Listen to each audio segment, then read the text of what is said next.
주도 업종의 급등락이 반복되는 장세 이어지고 있습니다. 초전도체 하루 변동폭이 50%에 달았는데요. 자, 일각에서는 초전도체와 2차 전지 간 수급 핑퐁, 이 꼬인 수급 이슈 해소된 후에는 견고한 실적 대형주 중심으로 순환매 나올 것이란 전망도 내놓고 있습니다.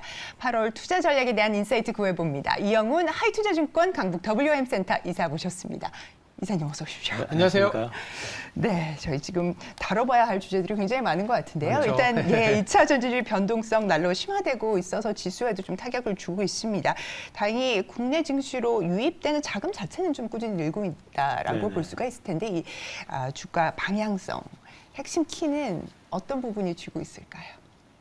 일단 뭐 돈이 들어온다는 것 자체는 시장에 대해서 기대를 그만큼 하고 있다는 거죠. 근데 이제 사실 이렇게 돌이켜 보면은 2차 전지 숏스퀴즈 나오면서부터 시작해가지고 포모 현상이 더 심해진 것 같아요. 그러다 보니까 이제 초전도체라고 하는 이슈가 또 부각이 되면서 거기에 또 묻지마의 어떤 매수세가 이제 몰리듯이 이런 좀 혼란이 좀 있는데 결국에는 투자라는 게 단기 어떤 수급이나 아니면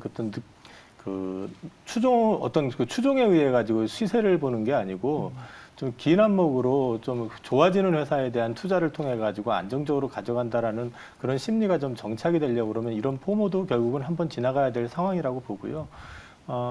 어떻게 보면 8월 달이 원래 7월 달에 반도체 수출 데이터가 안 좋을 거라는 건 어느 정도 예상이 됐었던 거기 때문에 이후에 그러면은 이제 실적이 바닥을 찍고 돌아서는 섹터들 쪽으로 해가지고 서서히 좀 수급이 좀 잡히기 시작하면 최근에 보시면 뭐 그동안 좀 버려지다시피 했었던 화장품이라든지 또 국내 쪽에 그 백화점 쪽이나 뭐 그런 리테일 그 세일 하는 쪽 같은 경우는 오히려 그런 쪽이 바닥에서 올라오는 그림이 나오는 것처럼 시장이 조금 선순환될 수 있는 여지는 좀 확인이 되고 있는 게 아닌가 그렇게 보고 있습니다. 선순환의 이제 기본 조건이 또 결국은 뭐 실적이죠. 실적이고 지금 뭐 좀 있으면 이제 2분기 실적 시즌이 이제 마무리 국면에 이제 들어가는데 작년보다 사실 명목적으로는 안 좋아진 건 맞지만 기대에서는 조금 좋아졌다. 그러니까 워낙 안 좋게 봤지만 좀 덜 안 좋게 나왔다. 이 정도 수준인 것 같아요. 근데 문제는 이제 그렇다면 3분기, 4분기는 얼마나 좋아질 건데? 라는 시선으로 좀 바뀌는 것 같거든요. 말씀 주신 것처럼. 그렇다면 지금 우리가 소위 말하는, 턴어라운드, 내지는 뭐 실적에 대한 평가가 좀 필요한 시점인 것 같습니다. 어떻게 보고 계시나요?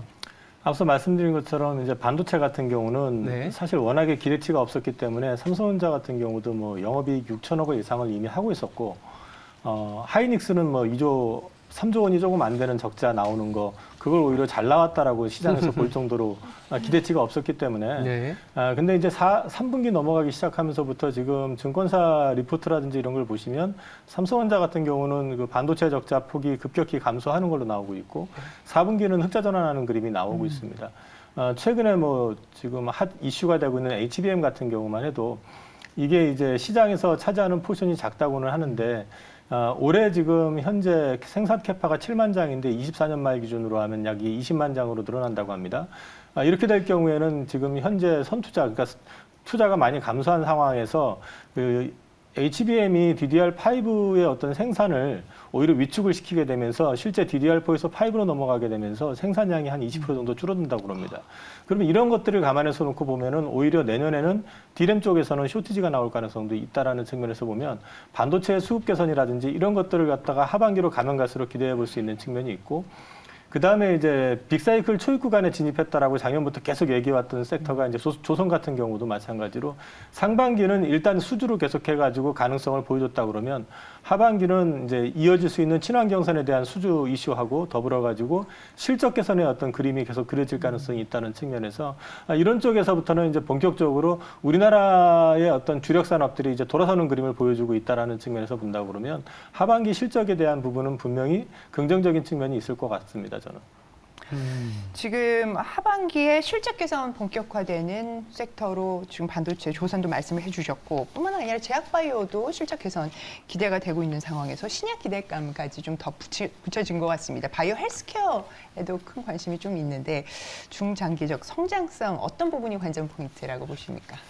사실 제가 뭐 바이오 애널도 아니고 그러니까 이제 저는 이제 바이오 투자를 다른 분들보다는 많이 하는 편이긴 하지만 바이오 섹터를 이렇게 지켜보면서 느끼는 거는 일단 우리나라 바이오텍은 어떤 장기적인 투자보다는 단 모멘텀 이슈에 의해 가지고 움직이는 경향들이 너무 많다. 그러다 보니까 바이오 투자해 가지고 나 여기서 수익 많이 냈어보다는 잘못 들어가 가지고 고점에 그렇죠. 물려 가지고 잠긴 투자를 많이 하는 이제 그런 잠긴 섹터인데 투자. 이 저기 장기 성장을 하게 되려고 그러면 우선적으로 바이오 섹터에서도 본격적으로 라이센스 아웃한 부분들에 대해서 추가 백업을 통해 가지고 이것이 구체적으로 매출로 연계가 되는 기업들이 나와야 될 것이다라는 게 이제 우선 전제가 될 것 같고요. 그런 맥락에서 보면 올 하반기에 올 하반기 내년 초로 넘어가면서 주요한 부분들이 몇 가지가 있습니다. 뭐 우리나라 대표 기업이기도 하지만 유한야행 같은 경우가 이제 그 우리나라에서는 일단 그 승인을 받은 상태에서 1차 치료제로서 이제 신청이 지금 들어간 상태이기도 하고, 그 다음에 그 렉나자죠. 그리고 이제 그 에스모에서 아마 이제 그 존슨앤존슨이었나요? 거기랑 이제 공동으로 해서 3상 중간 결과 이제 발표가 나오게 되는데 이게 유의미하게 될 경우에는 우리나라 이게 물론 이제 단독으로도 나가겠지만 그 병용 투여를 통해 가지고 성과가 크게 나온다고 그러면 이게 시장을 장악을 하면서 이쪽에서 본격적으로 매출이 나오면은 기업도 한 단계 레벨업이 되지만 동시에 이제 그 제약바이오 섹터에서도 이제 드디어 이제 맨날 꿈만 보고 있던 회사의 그 섹터에서 구체적으로 성과가 나오는 그런 어떤 모습을 통해 가지고 한 단계 더 성장할 수 있는 어떤 그림이 나올 수 있지 않겠느냐. 그리고 지금 이제 기사로만 나왔었는데 하반기에 셀트리온 합병 이슈가 계속 부각이 되고 있는데 주간사 선정까지 끝난 걸 봐서는 진행을 한다는 전제로 놓고 본다 그러면 이것도 조금 주목해 보실 필요가 있다라는 게 셀트리온 하면은 우리나라의 대표적인 아이콘이기도 했지만 또 한편으로는 항상 같은 회사를 둘로 쪼개가지고 왜 따로 운영하느냐 이런 노이즈가 있었잖아요. 근데 이제 이게 합병을 하게 됨으로써 그런 것들이 이제 없어진다는 측면 하나 하고 서정진 회장 복귀하고 나서 제일 처음에 말씀하신 게 신약 이슈였거든요.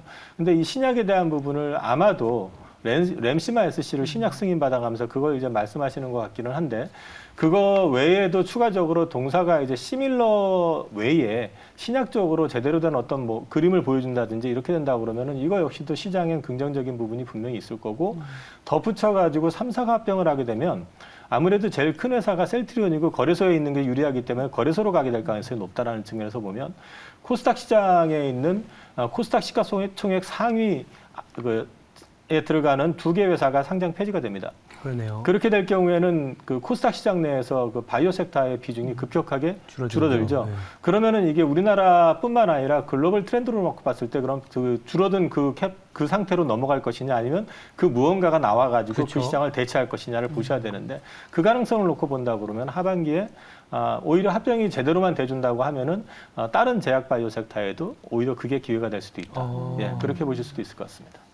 다른 제약 바이오 섹터로 수급이 조금은 그렇죠. 확산될 수 있는 그런 이슈도 있고 최근에 이제 상반기는 2차 손지에 굉장히 쏠려 있었는데 또 다른 성장 섹터가 사실 또 제약 바이오인 건 사실이지 않습니까? 근데 제약 바이오가 성장 섹터 성장이라는 얘기는 한마디로 지금의 이익보다는 높은 밸류에이션을 주는 거고 높은 밸류에이션의 기본은 이 자금이 굉장히 필요한 기업들이다라는 것도 맞는 거거든요. 맞습니다. 그래서 제약 바이오 투자가 상당히 어려운 게 이제 항상 자금 조달 이슈였는데 그러다 보니까 이제 IPO 같은 경우도 상당히 많아지는 것 같아요. 그러니까 IPO라는 게 나온다는 건 자금 조달도 있지만 새로운 비즈니스 모델을 출시한다, 제시한다라는 측면에서는 제약 바이오의 또 하나의 어떤 좀 그림을 제시하는 그런 식으로 볼 수 있는데 이 같은 움직임이 뭐 바이오 sek터에 또 랠리에 힘을 줄지 하반기에 아니면 또 아까 이제 제가 듣다가 장기 투자가 아니라 잠김 투자라고 말씀하셨는데 이 잠김 투자를 좀 벗어나려면 좀 주요 조건들이 좀 있을 것 같아요. 일단 저는 사실 이제 바이오 섹터에 대해서 첫 투자를 시작하면서 귀로 투자를 했다가 박살이 나면서부터 저는 이제 잠기지는 않고 손절을 다 해버리고 난 다음에 고객들한테 사과 편지까지 보내고 그 다음에 제가 한 2년을 준비해가지고 이제 바이오를 본격적으로 투자를 했었는데 이 바이오 섹터 같은 경우는 우선은 그냥 그 막연하게 투자하시면 100% 당할 가능성이 높고요. 가급적이면 좀 이렇게 고르실 수 있는 해안이 필요한데 이 해안을 갖다가 갖게 되려면 사실은 증권사 리포트를 많이 보셔야 되는데 문제는 증권사 리포트를 본다고 해가지고 그게 또 좋은 회사, 나쁜 회사가 구분되지는 또 않습니다. 사실 네. 보면은요. 그런 맥락에서 놓고 보면은 좀 이제 그 애널리스트 분들께서도 기왕에 그 섹터 커버를 하신다 그러면은 이제 진짜 괜찮은 회사들을 좀 선별해 주시는 작업을 먼저 해주시는 게 투자자를 위해서도 좋을 것 같고 그 다음에 이제 또 한 가지는 이 기술적인 측면보다는 자기네 신약의 가치에 대한 홍보에 집중하는 회사들이 있어요. 피하시는 게 좋을 거라고 생각을 하는 게, 그거는 자기네들의 어떤 신약의 어떤 가치 이런 걸 어필을 하는 거는 소위 말해서 사가는 쪽에다 해야지 왜 일반 그쵸. 투자자한테 그걸 어필을 예. 합니까, 그거를. 그러니까 그런 부분들을 좀 걸러내 가시면서 이제 공부를 좀 해가시면서 투자를 하시는 게 중요할 것 같고 하반기에 좀 그나마 긍정적인 수급적인 측면에서는 ETF가 지금 최근에 4개가 이제 나왔죠. 네. 이거는 분명히 바이오 섹터 쪽에는 수급상의 긍정적인 흐름이 된다라는 측면도 있고 또 한 가지는 정 모르겠으면은 괜히 개별 종목 골라가지고 하시는 것보다는 ETF로 들어가가지고 네. 투자하시는 전략도 괜찮을 것 같고요. 이 증권가에서는 사실 라이센스 아웃을 되게 중요시 생각을 하지만은 우리나라 기업들 중에서 라이센스 아웃 해놓고 백업을 제대로 해주고 있는 회사들이 몇 개 없습니다. 그렇기 때문에 라이센스 아웃보다는 그 기업들의 그 추가 임상 진행 상태라든지 이런 것들을 갖다 계속 백업해 보시면서 회사의 가능성을 점검해 보실 필요도 좀 있을 것 같습니다. 네, 바이오 종목의 옥석 가리기 많은 공부 인사이트가 좀 필요한데 관련해서 좀 팁을 많이 주셨습니다. 오늘도 이렇게 해서 저희 시장에 대한 투자 전략 짚어주셨습니다. 이영훈 이사님 말씀 대단히 감사합니다. 감사합니다. 감사합니다.